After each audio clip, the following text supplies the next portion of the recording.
Those days are gone. We have to, if we have to achieve something, we have to give constructive solutions.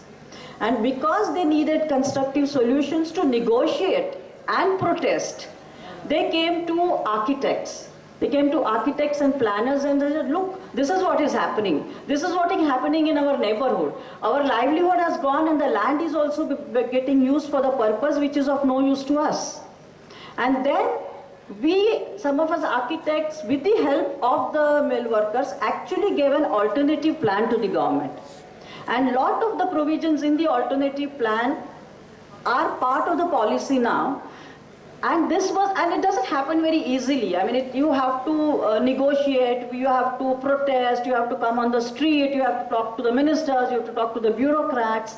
And this is a process through which the agitation started moving. And this is for the first time, I think, perhaps in the history of the working class, that they managed to put a claim on the land of the textile mill. They said, we have worked here for generations, and if your mill is closing down, and the mill owner, who's not even the owner but kind of a leaseholder, getting the advantage of developing it the way he likes, we should get certain part of this. The first condition was that part of it should be utilized for some production unit. Well, the government did not allow that to happen. They allowed the developers to develop the way they wanted. But then the mill workers said that at least we want some part for our housing. Give us for our housing and give us for the city's open space.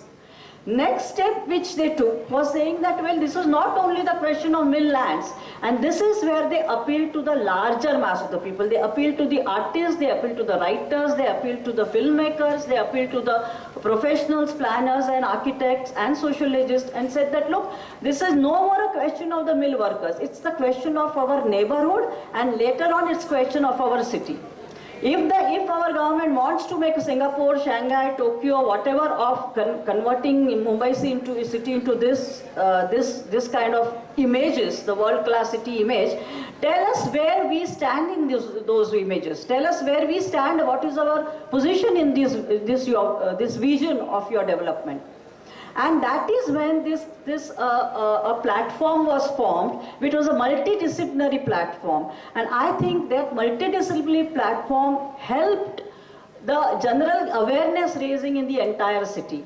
So on one hand, they were very, very rich, very, very privileged and upper class environmental activists. And on the other hand, they were slum dwellers, but they realized that they had something in common. And if they didn't want the city to take a certain direction, if they want the city for all, then all have to come on one platform and probably negotiate. So there were some environmental activists and organizations who used to say that, well, we don't want the slums. Let the slums just go away. Let them be demolished. We don't want to see them.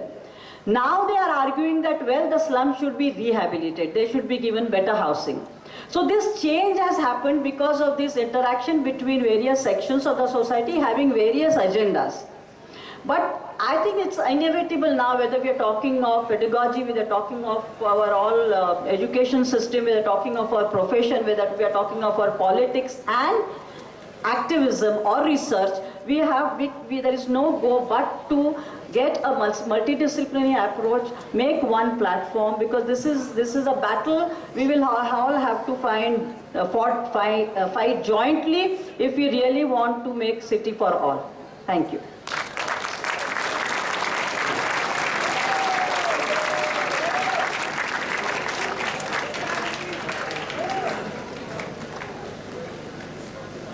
For her outstanding performance, Usha ma'am was conferred the Special Appreciation Award for JNNURM activities by the Honorable Minister Housing and Urban Poverty Alleviation in 2008. Her 3-decade-long experience in dealing with housing and urban development projects and her engagement to promote inclusive cities through JNNURM and Rajiv Awas Yojana gives us opportunity to get enlightened. Please enlighten us by your words, Usha ma'am.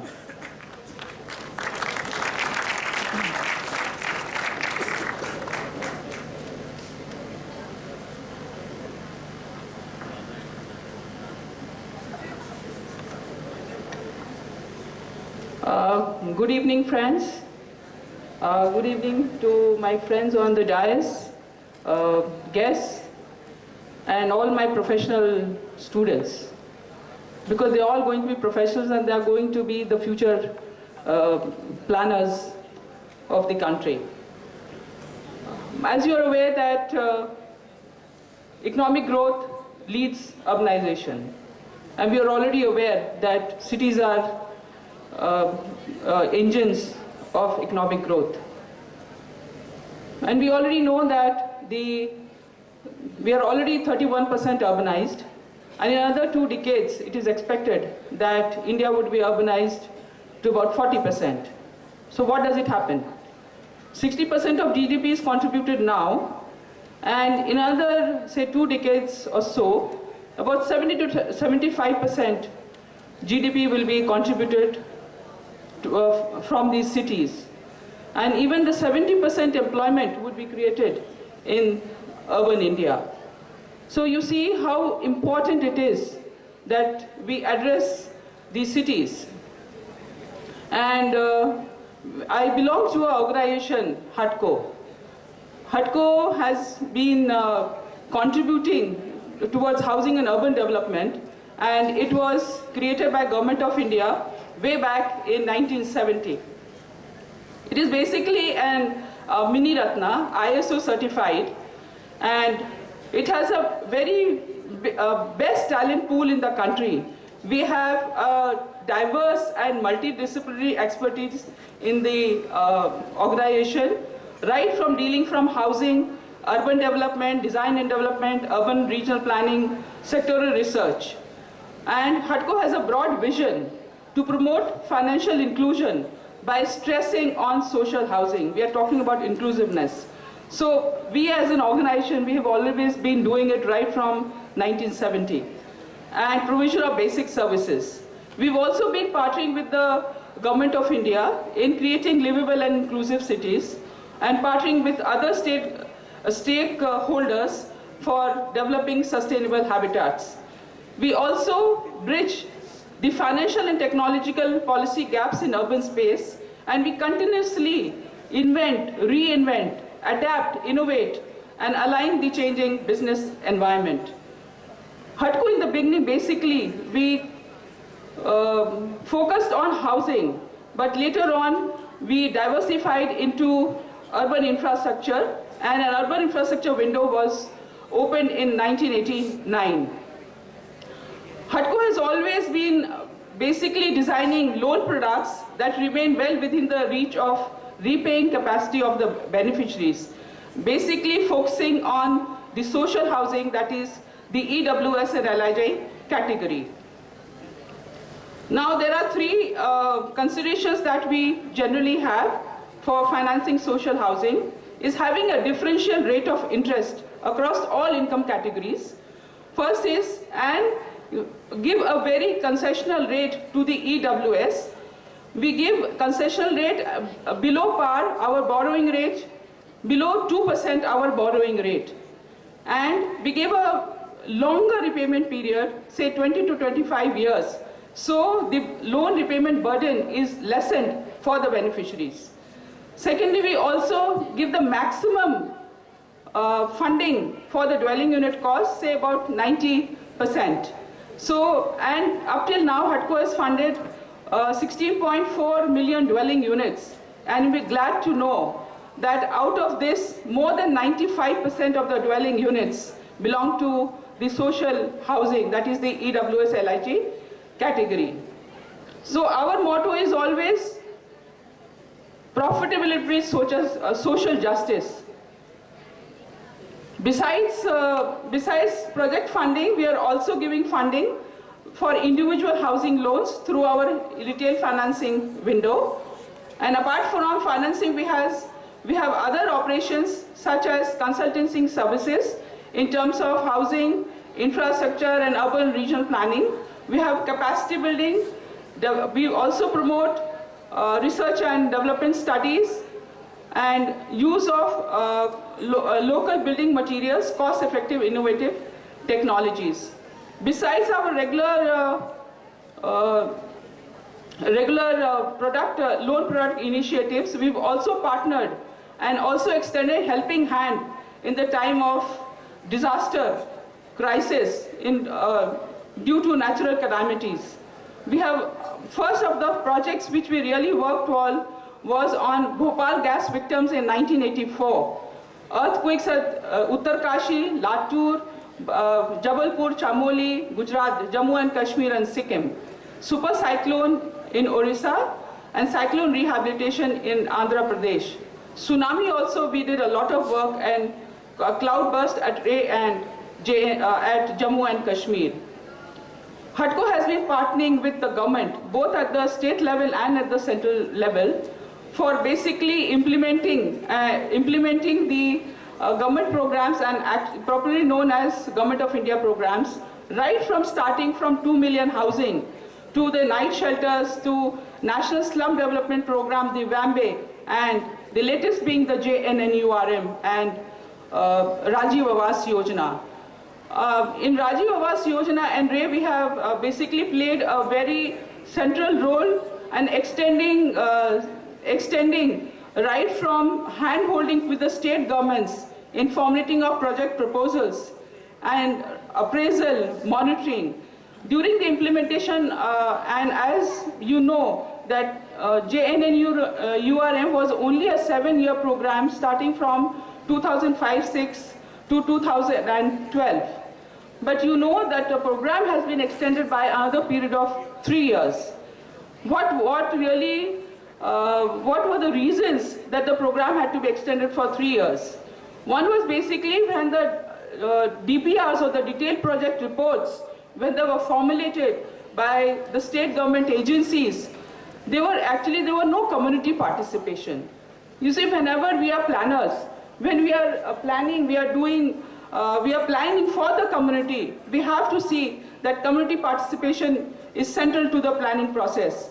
It should be right from the planning process till the implementation and even for allotment of dwelling units. Other thing is that that prompted the extension of the JNRM program was that there was the DPR were prepared in the on the desk absolutely. It was not prepared according to the ground realities. So with that, what happened that there were cost escalations, there were time overruns, and though about 15 million housing, 1.5 million housing units were sanctioned, today close to about 10 million housing units are basically completed or in progress. Now the mission is ending in March 2015. So a lot of about 1 lakh more dwelling units have been cancelled and dropped by the government, state government. So maybe they will be taking up in different programs, upcoming program of affordable housing for all by 2022. So having played a very significant role in JNRM and RAY, HUDCO looks forward to play a very vital and central role in development of smart cities and housing for all by 2022, which is launched by the Government of India, but the guidelines and other things are still being formulated. In the building center, you know, Government of India also had the program of building centers, and HUDCO promotes the use of cost-effective building technologies and skill, and also imparts training to the unemployed youth in construction technologies, where we know the skill development is very scarce. Besides these regular activities, we also have a training institute known as Human Settlement Management Institute. It is a research and training institute which was established in 1985 to promote and support the training professionals, habitat sector professionals. And we have regular interaction with the administrators, researchers, and other engaged in the issues of human settlement development. HUDCO has 4 centers of excellence: Center for Urban Poverty, Slums and Livelihood, Center for Sustainable Habitat, Center for Project Development and Management, and Center for Affordable Housing. Now we know that urbanization, we know that urbanization is going to increase, and we need to create better living environments. So HUDCO has basically launched five new initiatives, Mission 5 ones. One is that to fund 1 million housing units per annum. In this, actually last year, we had actually funded 1.4 million housing units. You know the shortage of dwelling units, which the technical group under the Ministry of Housing and Urban Poverty Alleviation in 2012, they have estimated that the shortage is around 19 million. And if you take the housing for all by 2022, taking the same estimates, another 16 million is going to be added to the shortage. And we know that maximum shortage is going to be in the EWS LIJ categories. So against the requirement of 3.4 million dwelling units, actually there is only a supply of only 2.7 million units. So you know that there is a shortage of 0.7 million dwelling units. I think HUDCO is supporting a good number of dwelling units, say about more than 40% of the dwelling units are being supported by HUDCO. Other mission is 1 lakh crore cumulative releases, 1 lakh crore profit after tax, and we also have another initiative is to support at least 100 urban dwelling units per annum. And NPA reduction, we know that the NPAs for these banks and financial institutions is very high. It's close to say 3%, and even in other like project funding and all, it comes to even 9%.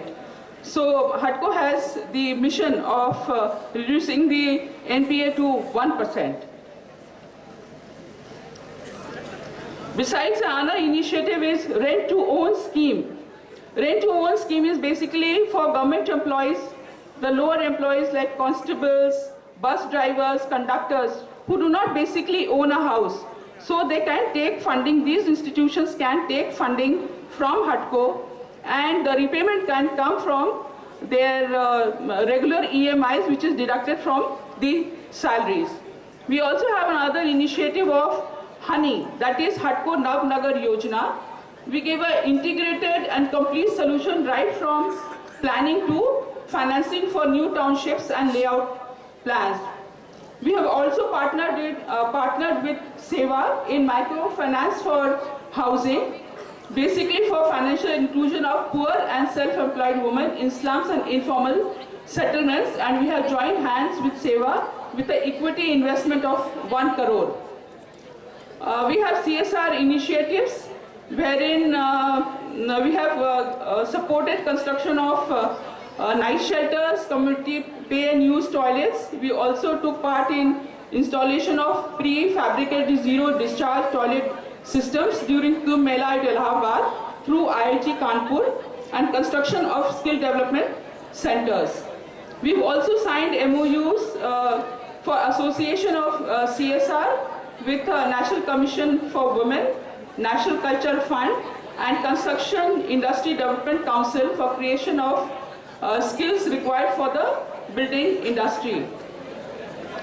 We have also partnered with the Delhi-Mumbai Industrial Corridor, and we have subscribed to an equity of 20% to assist the state governments along the Delhi-Mumbai infrastructure corridor by financing land acquisition, new township development, and related infrastructure. We've also approved venture capital of 25 crores, which is being established by National Innovation Council. And for infrastructure debt funding, we know that a lot of funds are required for infrastructure. So the infrastructure debt funds created by India Infrastructure Finance Corporation through mutual funds, HUDCO has partnered into this.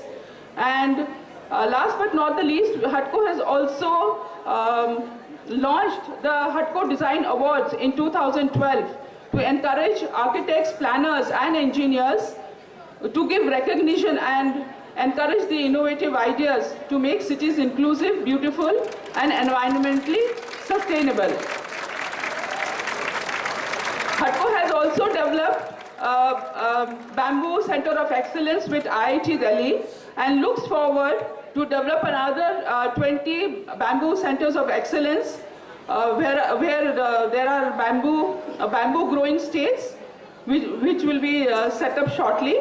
So I think with these initiatives, HUDCO has been basically all the way through has been supportive, inclusive, sustainable, environment-friendly initiatives, and it appropriately fits with the theme of housing for all, which is central for this convention. Thank you.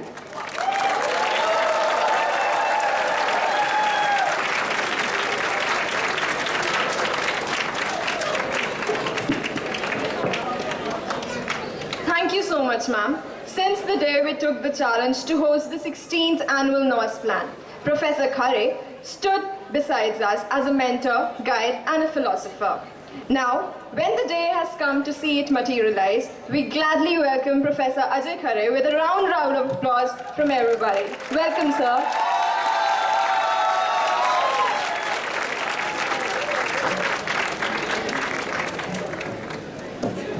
Good evening, everybody. Like what Professor Singh has said, I thought that I have already spoken in the inauguration ceremony, so I don't need to go through this, and then everybody is waiting for their awards. So I would just read a message which I have for you, and I will also congratulate all the prospective winners of this trophy and many other awards. Our founder chairman, Professor Edgar Francis Ribeiro, turned 84 3 days back, and he has sent a message for all of you. In fact, Professor Ashfaq tried very hard to invite him, but he is fighting some ailment, so he could not. In fact, not only this message, but also a little story associated with it. A lot of people who know Professor Ribeiro, they know that he lives in an apartment in Delhi, even he used to live. And that apartment is Gulmohar Garden, and whenever he will give his address to you, he will say Amitabh Bachchan gate par aa jao, aur uske samne jab left turn karoge to, and whenever we will give address to any taxi wala, we will also say Amitabh Bachchan gate, Gulmohar Garden. So one day I asked him, sir, aap hamesha address dete hain Amitabh Bachchan gate, have you ever visited this house? Then he told me a story, and which I am just going to read for you. He said, you know, Harivansh ji was great English teacher who became Hindi poet by accident. Harivansh Rai Bachchan ji ki baat kar rahe the. And they were very friendly with each other, with being of almost same age group. But at the same time, what he mentioned that when TCPO was founded, at that time, Harivansh Rai Bachchan ji was invited to inaugurate and to be the guest of honor, and he has read a poem which I am going to read for you. This is a message from Professor E.F.N. Ribeiro to all NOSPlan participants and the planners. This also talks about what we do in sociological and cultural studies of various areas, trace study, surveys, etc. And this poem is pretty large. I'm just going to read the first part so that flight of Professor Shidharan is not delayed, not missed. It says, a lot of students of CBSE might have read this poetry. Purv chalne ke batohi, बाट की पहचान कर ले. This is for planners. पूर्व चलने के बटोही बाट की पहचान कर ले. पुस्तकों में ही नहीं है छापी गई इसकी कहानी, हाल इसका ज्ञात होता है न औरों की जबानी.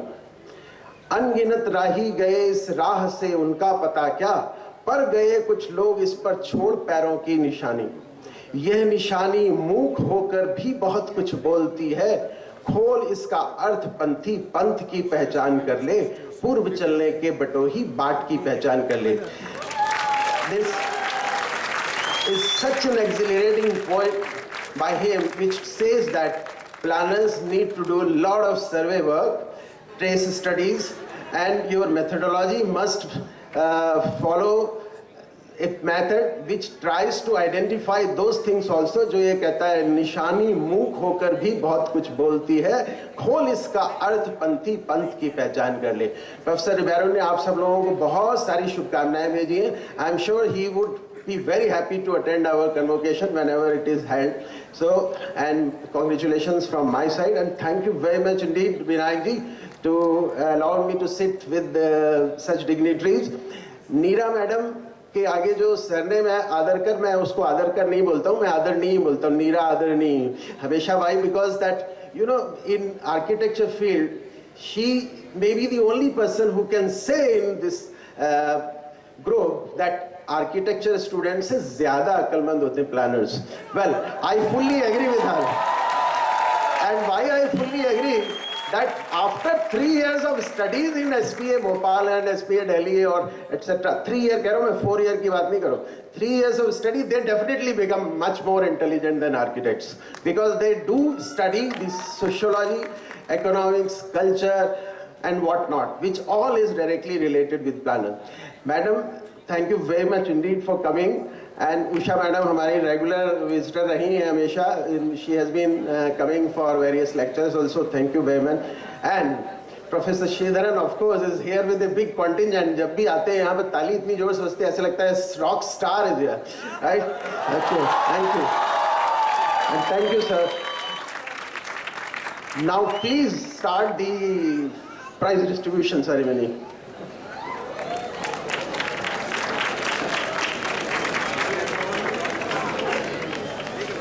And as Ajay sir again directed us, now the time has come, for which we all were eagerly waiting for. As we all are aware of this, the convention introduced new and interesting events on both academic and non-academic fronts. The enthusiasm for galloping the cup has reached fever pitch. There was a new event launched this year. The event, Planogram, initially launched as 48 Hours as a new event by SPA Bhopal, took a new dimension with the partnering of Ethos, an organization known nationally for their role in dissemination of knowledge for students of architecture and allied fields through many competitions. One of the purposes of Students' Convention is to increase the reach of the profession to not only the fraternity, but to the masses. The achievement of this event, Planogram, is beyond this convention. Ethos has committed to making this event a regular competition in some avatar, either on spot or online, in the coming years. They are also in the process of making a distinct category of planning on their website in addition to the one of the architecture and civil engineering presently existing. We thank Mrs. Geeta Balakrishnan of Ethos for supporting us. Thus, we can proudly say that SPA Bhopal has done its bit in this NOSPlan in increasing the reach of planning students to a more mainstream medium. Now we'll start with the academic events prize distribution. So, can I expect some little enthusiasm from all the participants and delegates? No, that's not like it. First, we'll announce the prize distribution for the debate.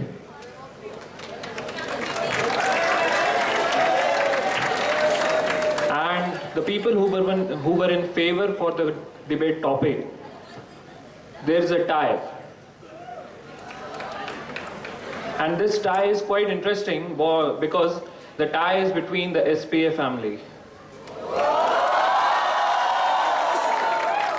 So, tighten your belts, guys. The winner, the second prize goes to, for the debate competition and the speakers in favor, Anuay Chaudhary from SPA Delhi and Kanishka Kaveri from SPA Bhopal. I would like to ask Ajay sir to please acknowledge the mirrors.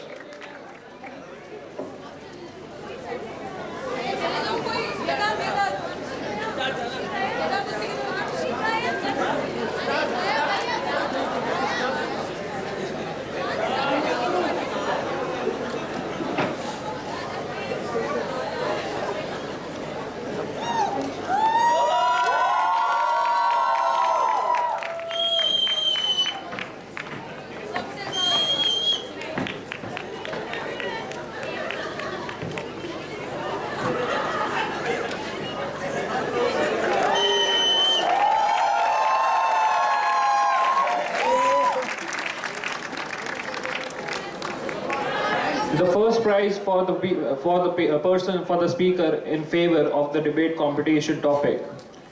Avleen Kaur from GNDU.